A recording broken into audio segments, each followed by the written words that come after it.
Amén. El reino del Señor está aquí. Bienvenidos mis hermanos. Vamos hoy a Mateo capítulo 8. Busca tu Biblia, enciende tu aparato. Mateo capítulo 8. En este día vamos a la palabra del Señor.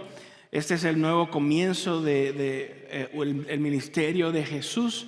Ustedes con nosotros hemos estado estudiando el libro de Mateo capítulo por capítulo, versículo por versículo. En los últimos 3 meses tuvimos una serie que la llamamos el Sermón del Monte, porque estos últimos 3 capítulos estuvimos enseñando y aprendiendo lo que fue el Sermón del Monte. Esta enseñanza maravillosa de Jesús, en donde Él explicó los valores de su reino. Él vino a decirles a ellos: hay un nuevo reino, y les comenzó con las bienaventuranzas diciendo: estos son los valores de mi reino, y comenzó a hablar de cómo es este reino diferente.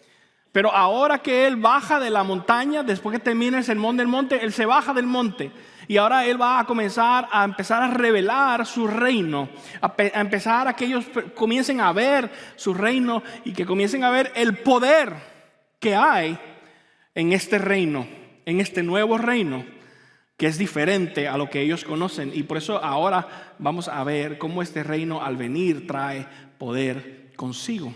Entonces, hoy vamos a Mateo capítulo 8, comenzamos en el versículo 1. Vamos a leer la palabra del Señor.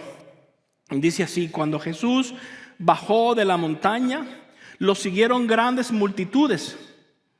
Un hombre que tenía una enfermedad en su piel se acercó, se arrodilló delante de él y suplicó: Señor, si quieres, puedes limpiarme.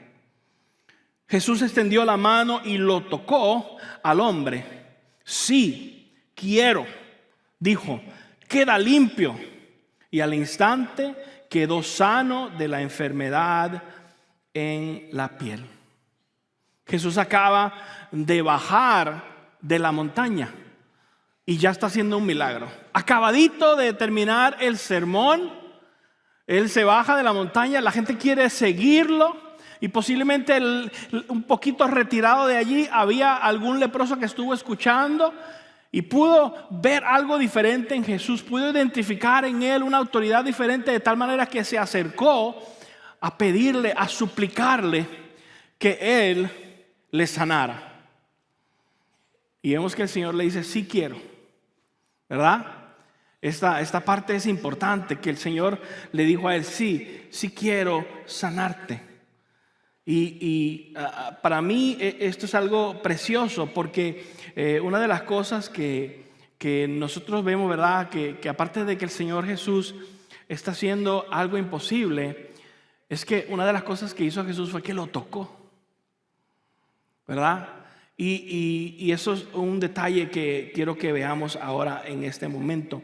Pero algo también que el Señor le dice es en el versículo 4. Escucha el versículo 4, ¿verdad? Mira, no se lo digas a nadie. Dijo Jesús: solo ve, preséntate al sacerdote y lleva la ofrenda que ordenó Moisés para que le sirva de testimonio.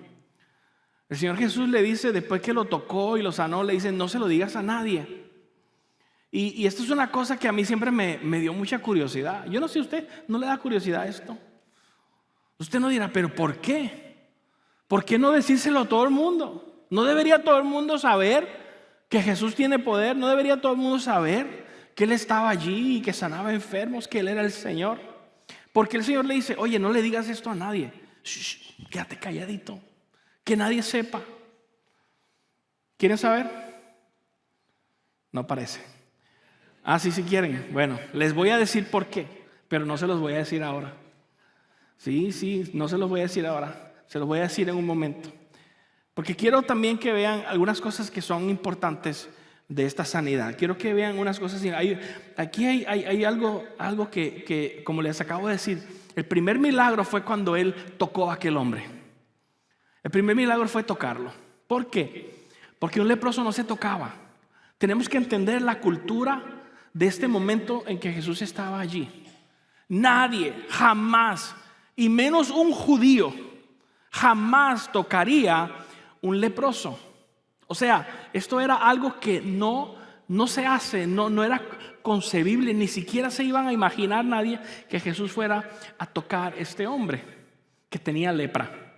En los tiempos bíblicos no había los adelantos médicos que hay hoy, no había el conocimiento que hay hoy. Cualquier persona con una enfermedad de la piel se consideraba un leproso.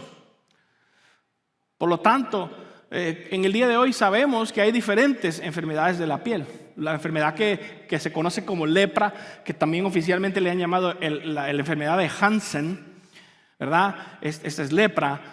Pero hay otras enfermedades, ¿verdad? Psoriasis, lupus, está la tiña, está la dermatitis, y hay diferentes condiciones de la piel que cuando una persona comenzaba a tener estos episodios se le consideraba leproso. La cultura de aquel tiempo, ellos creían que esta lepra era contagiosa. Por lo tanto, aunque no lo fuera o aunque lo fuera, nadie se acercaba a un leproso porque se consideraba que un leproso, al tener su piel así, era una maldición de Dios. Ellos pensaban, si tú estás así es porque tienes una maldición. Por lo tanto, estás impuro. Y como ellos pensaban, tú estás impuro, pues no puedes participar de ninguno de los ritos religiosos. No puedes ir a la sinagoga a aprender, no puedes ir al templo a dar tu ofrenda en el altar, no puedes participar de ninguna cosa porque eres impuro. Y como eres impuro, puedes hacer que los demás se hagan impuros. Por eso nadie tocaba a un leproso. Porque si alguien tocaba a un leproso, entonces esa persona también se volvía impuro. Y si tú te volvías impuro, tú tampoco podías ir a la sinagoga, tú tampoco podías ir a dar tu ofrenda, tú tampoco podías participar de ninguno de los ritos religiosos porque te habías convertido en impuro. Te habías ensuciado al tocar un leproso. Aunque tú fueras caminando y sin querer te golpeabas el hombro con un leproso, ya quedaste impuro. Entonces, la sociedad echaba fuera a los leprosos. Cuando tú tenías lepra, te tenías que ir de tu casa, de tu familia, de tu trabajo. Te tenías que ir a vivir en una colonia de leprosos. Tenías que llevar ropas así como desgarradas para que la gente pudiera darse cuenta desde lejos que tú eres un leproso. Cuando tú venías caminando por un camino, tú tenías que decir, soy leproso, para que los que vienen sepan y se alejen de ti. Imagínate qué vergüenza. Era una vergüenza social que tú fueras leproso. Era un rechazo contra ellos. Y había un estigma que los marcaba. Y nadie jamás les tocaba. Este hombre posiblemente tuvo que dejar su familia, dejar su trabajo, dejarlo todo atrás. Y en todo ese tiempo que él dejó todo atrás, nadie le saludó, nadie le dio un abrazo, nadie le dio un apretón de manos, nadie le dio un beso, nadie tuvo contacto con él, ni su familia, ni nadie. Él estaba solo, en soledad, en quebranto. ¿Y qué hace Jesús? Jesús extiende su mano y lo toca. Lo toca. Primero, que esto no se hacía. Segundo, que el Señor Jesús no le importó. Le dio valor humano. Al tocarlo, Jesús le dio valor humano. Lo reconoció que Él estaba allí, le dio atención, le dio amor. Esto fue un gesto de profundo amor, de compasión y de decirle, tú vales tanto que yo te toco. Y el Señor allí lo tocó. Uy, esto está maravilloso. Que el Señor Jesús haya extendido su mano y tocar a este leproso es una belleza. Porque el Señor Jesús respondió a la fe de aquel hombre. Fíjate en la fe de este leproso, que él se acerca a Jesús y le dice, Señor, si tú quieres, tú puedes sanarme. No le está preguntando, ¿puedes sanarme? No, él está diciendo, sé que puedes sanarme. Él vino con fe. Y en este tiempo, acuérdate, Jesús apenas está comenzando su ministerio. Los milagros que él había hecho no fue allí en esa región, fue en otro lugar completamente separado, lejos de allí. Y en aquel otro lugar ya se había regado ahí la voz, pero acá donde él estaba, nadie conocía a Jesús. Entonces no es que este hombre había escuchado los milagros de Jesús. No, él simplemente vio a Jesús, escuchó su mensaje y dijo, hay algo aquí, hay una autoridad aquí. Y él le dijo, tú puedes sanarme. Sé que puedes sanarme. Había una fe tremenda de creer. No había duda. Él creyó que Jesús le podía sanar. Y es ahí donde hay una diferencia. Es ahí donde el poder de Dios comienza a soltarse. Cuando tú y yo tenemos fe y creemos en nuestro corazón que Él puede, que Él tiene el poder. Pero también, aparte de la fe, hay una humildad. Fíjate que no vino ahí a decir, tienes que sanarme. No, Él dijo, Señor. De hecho dice que vino suplicando, rogando. Y dijo, Señor, si tú quieres. Si tú quieres. Esto es una actitud de humildad. Él no vino a demandar. Él no vino a ordenar. Él vino a rogar, a suplicar. Señor, si tú quieres. Yo sé que tú puedes. Si tú quieres. Me atengo a lo que tú quieras. Entonces no es solo fe, sino es también humildad. Es una combinación poderosa de fe y de humildad. Cuando estas dos cosas se juntan, el poder de Dios explota. ¿Entiendes? Fe y humildad juntos. Yo quiero hacer una ilustración. Yo he preparado algo aquí un poquito medio loco y yo quiero que ustedes vean. Yo tengo aquí un par de cosas que quiero enseñarles a ustedes. Y es dos cosas que si tú las juntas, explotan. Mire, esto es una botella de agua con soda. Y esto es unas mentas. Y como he visto los videos de YouTube, ahí muestra que cuando tú juntas estas dos cosas, esto causa una explosión. Y yo voy a intentar esto aquí. Yo espero que el techo sea bastante alto para que no pase nada. Pero ¿qué voy a hacer? Voy a ilustrar que esto que está aquí, esta menta es un representante de la fe. La fe, aquí está la fe. Pero acá está la humildad. Y cuando yo junto estas dos cosas, algo sucede, ¿verdad? Hay poder, hay una explosión de poder. Entonces voy a abrir. Acá tengo ya puestos aquí adentro las mentas. Y las voy a dejar caer allí para que entonces veamos qué sucede cuando tú juntas la humildad y la fe. Esto es importante. Mira, mis hermanos, déjame decirte algo. Si tú solo tienes humildad, pero no tienes fe, pues entonces no vas a pedir. No vas a pedir porque no crees que Él lo puede hacer. Y al ser tan humilde, pues ni te atreves, porque ¿quién soy yo para pedir? Ahora, si tienes fe, pero no tienes humildad, entonces vas a demandar. Vas a decir, Señor, tienes que darme. Señor, yo lo declaro y tú lo tienes que hacer. Y vas a venir con una actitud que no es correcta. Porque tú crees, pero no eres humilde ante el Señor.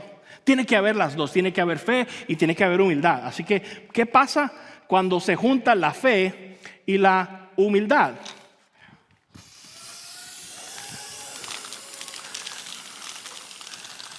Hay una explosión.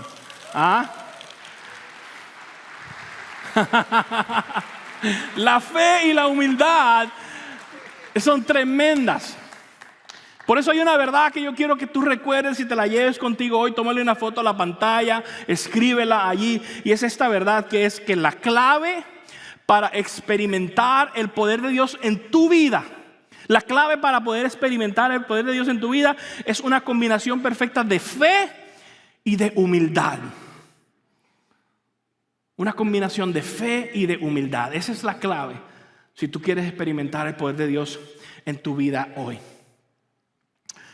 Ahora bien, vamos a ver, porque este leproso fue el primero.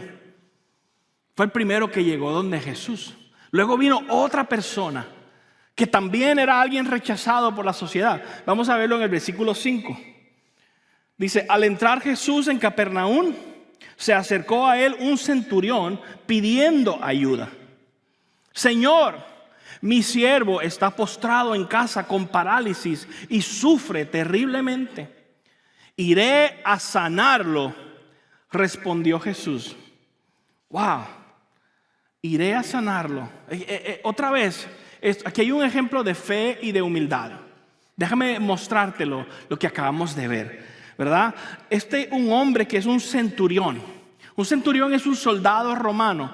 La palabra centurión viene de 100. Un hombre que está encargado de 100 soldados. Él es un comandante de un batallón. Y él viene a Jesús con fe y con humildad a pedirle al Señor. ¿Por qué un centurión, que es un hombre romano, considerado lo que es un gentil?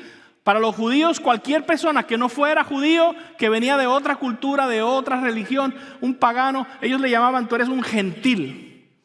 Y por lo tanto los gentiles eran rechazados.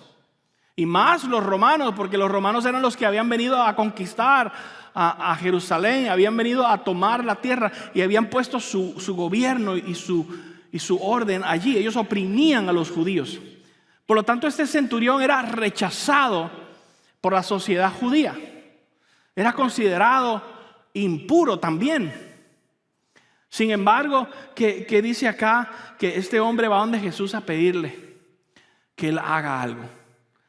Este hombre, siendo un centurión romano, entendía algo que los otros no entendían. Él vio en Jesús algo diferente que los demás no habían visto. Vio una autoridad. Vio un poder, y él entendía autoridad y poder. Porque él le dice a Jesús: si tú pudieras, le rogó, ven a sanar a mi sirviente, a mi siervo. De hecho, ni siquiera le dijo ven, le dijo sana a mi siervo, ¿verdad? Y este señor entendía la autoridad. Él entendía que cuando un oficial da una orden, los demás obedecen. Un oficial que tiene rango, los demás tienen que obedecer. Y aquí hay algo muy interesante, ¿verdad? Porque en este encuentro que el Señor les da, se encuentra con el centurión. Fíjate lo que el centurión le dice. Mira, versículo 8. El centurión contestó: Señor, no merezco que entres bajo mi techo, pero basta con que digas una sola palabra y mi siervo quedará sano. Porque yo mismo soy un hombre sujeto a órdenes superiores y además tengo soldados bajo mi autoridad. Le digo a uno: ve, y va, y al otro: ven, y viene. Le digo a mi siervo: haz esto, y lo hace. Al oír esto, Jesús se asombró y dijo a quienes lo seguían: les aseguro que no he encontrado en Israel nadie que tenga tanta fe. Les digo que muchos vendrán del oriente y del occidente y participarán en el banquete con Abraham, Isaac y Jacob en el reino de los cielos, pero a los súbditos del reino se les echará fuera a la oscuridad, donde habrá llanto y crujir de dientes. Luego Jesús dijo al centurión: ve, que todo suceda tal como has creído. Y en esa misma hora aquel siervo quedó sano. Mire, este hombre vino al Señor con fe, porque él le dijo al Señor: yo entiendo autoridad. Que cuando tú le dices a este vaya, él va. Que cuando le dices a este haz esto, él lo hace. Y él le dijo al Señor, lo que le está diciendo al Señor Jesús: yo veo que tú tienes toda la autoridad del mundo. Yo veo que tú eres el comandante del universo.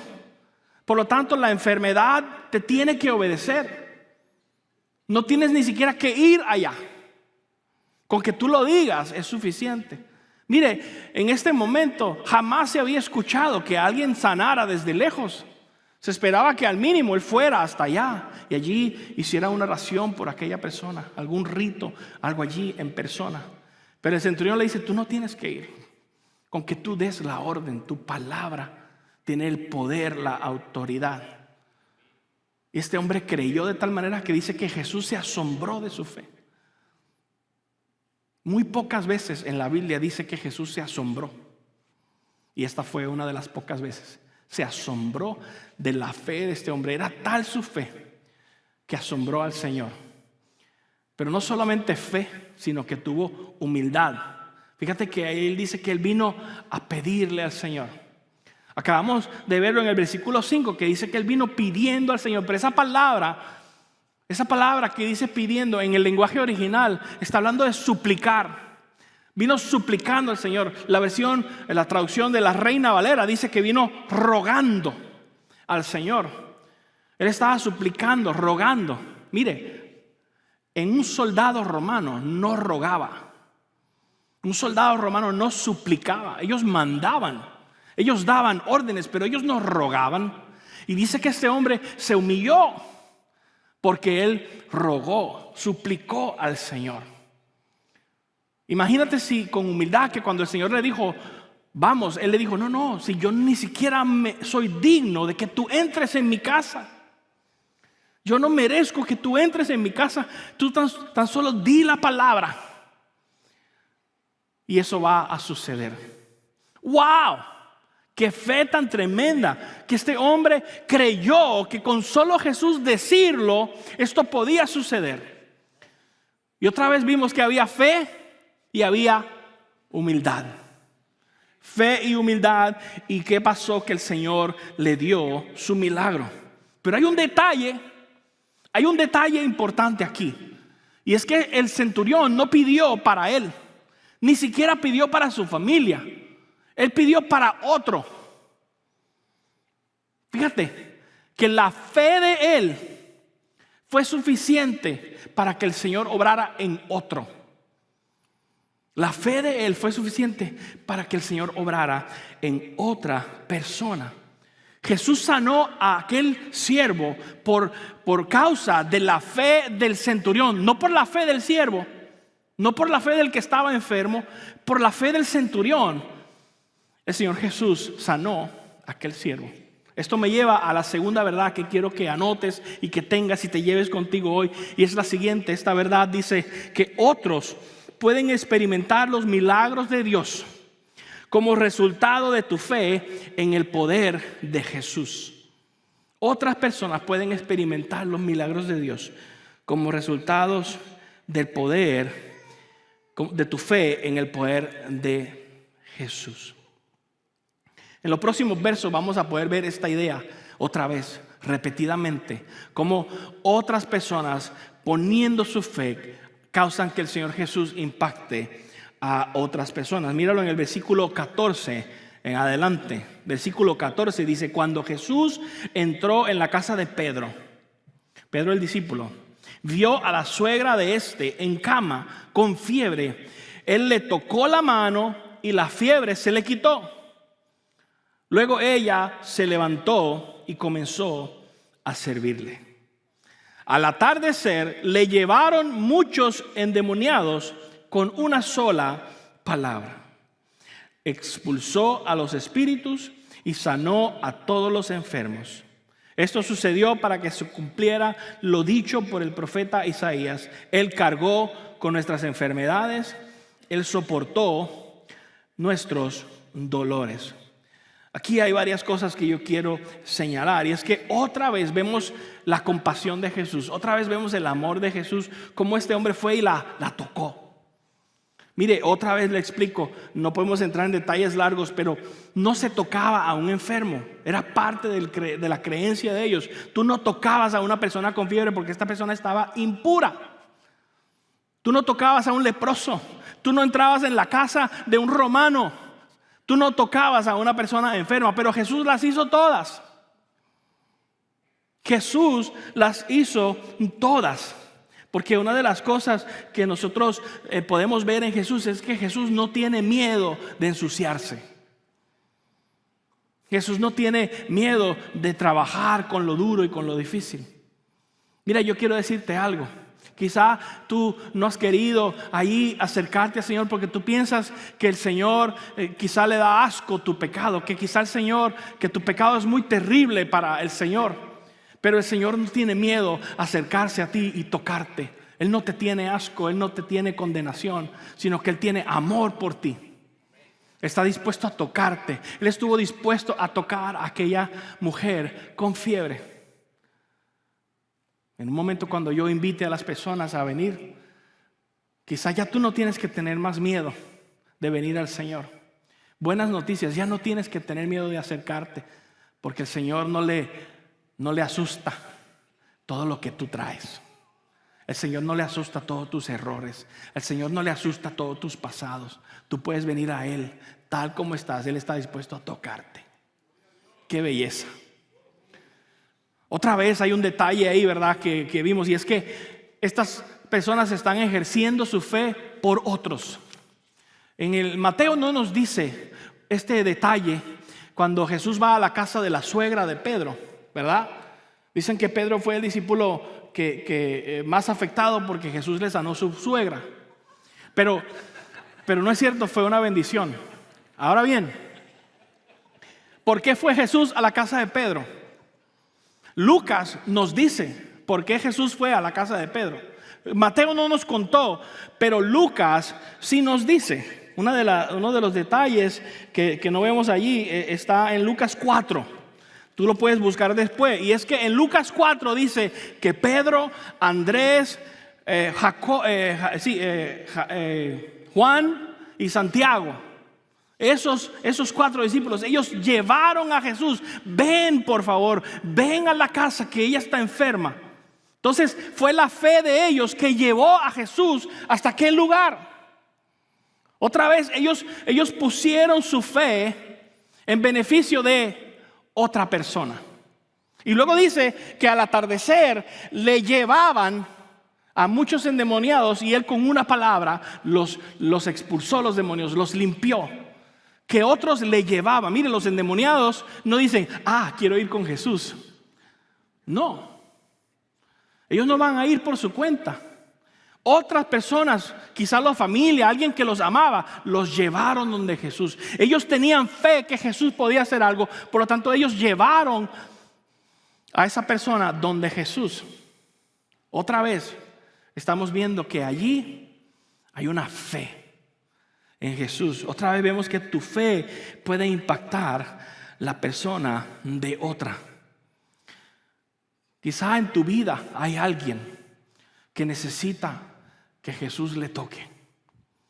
A lo mejor tú tienes un hijo, una hija, quizá tú tienes un vecino o tienes un familiar que desesperadamente necesita que el Señor Jesús le toque, sane su enfermedad, o que el Señor Jesús allí le toque y haga un milagro en su trabajo, o haga un milagro en su hogar, o haga un milagro en su vida.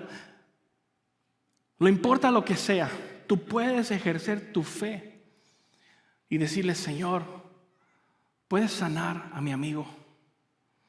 En un momento este lugar que está aquí se va a convertir en un lugar de ruego, en un lugar de súplica, en donde vamos a pedir al Señor con humildad y con fe, creyendo que Él puede, pero a la misma vez diciendo, Señor, si tú quieres. Si tú quieres, tú puedes hacerlo. Vamos a venir humildemente y en un momento yo te voy a invitar a que tú puedas hacer esto en el día de hoy. ¿Por qué? Porque el Señor puede sanar a alguien aunque no esté aquí. Porque Él tiene poder y autoridad para obrar en la vida de alguien aunque esa persona no haya venido aquí, aunque esté lejos de aquí. Él tiene autoridad para decir la palabra y eso puede suceder. Mire bien, es cierto lo que acabamos de ver de cómo el Señor Jesús se interesa por la salud, por el bienestar de los demás. Esto es una verdad. Pero lo más importante que yo quiero que ustedes entiendan el día de hoy es que el Señor Jesús, lo que más le interesa de todas las cosas es la condición de tu corazón. Más que una enfermedad, más que un problema, más que unas finanzas, más que un bienestar, más que una vida buena, el Señor Jesús le interesa la salvación de tu corazón, de tu alma. Esa es la prioridad número 1 de Jesús, la salvación de tu alma. ¿Se acuerdan que yo les dije que les voy a decir por qué el Señor Jesús le dijo a aquel hombre, no digas nada? ¿Sí se acuerdan? ¿Quieren que les diga?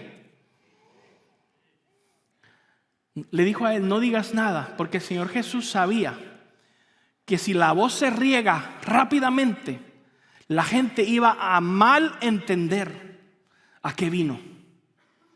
La gente iba a pensar equivocadamente que Él vino a darles mejor vida, que Él vino solo a sanar su enfermedad, que Él vino solo a hacer milagros, que Él vino a sacar a Roma de allí. Porque eso es lo que ellos esperaban, un Mesías que viniera a rescatarlos de Roma, a sanar sus enfermedades. Ellos esperaban que el Mesías viniera a volver a establecer el reino de Israel, pero el Mesías vino a redimir a la creación completa de pecado. Gloria al nombre de Jesús. El Señor vino a redimir toda su creación. Y si todos comenzaban a hablar de lo que Él estaba haciendo, iban a perder de vista, no iban a darse cuenta que Él no solo vino a sanar, que eso no fue la misión. La misión fue rescatarles del pecado. La misión fue redimirlos del pecado. Por eso en Juan 3:16 dice que todo aquel que en Él crea no se pierda, mas tenga vida eterna. Ese es el propósito de Jesús, venir a establecer su reino. Era darnos el perdón de los pecados y la vida eterna. La misión de Jesús era redimir la creación. Ahí en el versículo 7, Mateo termina con unas palabras donde él refiere al profeta Isaías y está acordándonos las palabras del profeta. Cuando el profeta habló acerca del Mesías, él dijo, Él cargó con nuestras enfermedades, Él soportó nuestros dolores. Y ellos conocían este pasaje, ellos sabían que Él dijo eso, pero también ellos sabían que el profeta también había dicho que Él fue traspasado por nuestra rebelión, que Él fue molido por nuestros pecados. Y a eso vino Jesús, a pagar por nuestros pecados, a entregar su vida, a pagar el precio de mi pecado y de tu pecado. Siendo Él inocente, fue a aquella cruz y se entregó para salvarte, para perdonarte, para librarte de la muerte eterna.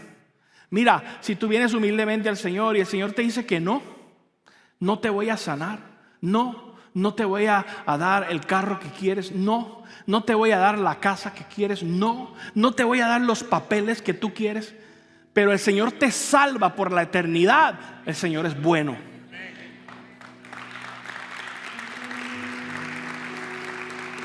Este mundo es pasajero y el Señor vino a salvarte para que tú estés con Él en la eternidad. Él no vino a resolver todos tus problemas para que tú vivas bien en esta tierra. Él vino a salvarte por la eternidad. No quiere decir que no podemos venir a Él y pedirle. No, sí puedes. Mira, ellos vinieron con fe y el Señor les tocó. Y el Señor sí quiso. Hay muchas veces que el Señor sí quiere sanar. En un momento aquí van a haber líderes listos para orar por ti. Y tú vas a poder pasar y decir, ora por mí, yo tengo un problema. Ora por mí, yo tengo una enfermedad. Acá va el pastor Richard, va a estar conmigo. Yo voy a estar aquí, los dos vamos a estar enfrente. Ambos somos ancianos de la iglesia. Y los ancianos de la iglesia pueden ungir con aceite. Y si tú tienes una enfermedad, queremos ungirte con aceite. Si hay una salud física, te vamos a ungir con aceite. Si hay una petición, van a haber muchas otras personas que van a poder orar por ti. Y tú puedes ir donde ellos y ellos van a orar. Y vamos a convertir en un lugar de súplica, pero creyendo que Él tiene el poder. Mire, quizá hoy es día de milagro. Quizá hoy es el día del comienzo de una liberación, de una sanidad. Quizá es el día del comienzo de una salvación. Y como te dije, puede ser que el Señor te diga, ahora no. Tenemos que estar dispuestos. La humildad más tremenda es cuando tú le dices al Señor lo que tú digas. Porque a veces como buen padre Él no nos da lo que pedimos. Pero una cosa que Él siempre dice sí es cuando tú le dices, perdóname Señor, quiero que seas mi Salvador. Siempre te dice que sí. Y algunos de ustedes necesitan hacer eso hoy. Voy a invitar a mi equipo de oración. Y ya sea que tú necesitas venir a orar por ti, a poner tu situación en las manos de Cristo, o quizás tú necesitas venir a orar por otra persona y a interceder para que el Señor haga un milagro en la vida de alguien que tú amas. O quizás tú simplemente necesitas venir al Señor y decirle, Señor, hoy entrego mi vida a ti, te pido perdón, necesito que me salves, necesito que me perdones. Hoy vengo a ti. tú puedes responder el día de hoy. Pueden venir conmigo los enfermos, pueden venir con el pastor Richard. Él no habla español, pero el Señor sí entiende inglés. El Padre Celestial. Ustedes pueden venir. Les invito a estar de pie y mientras cantamos, tienes momento para responder.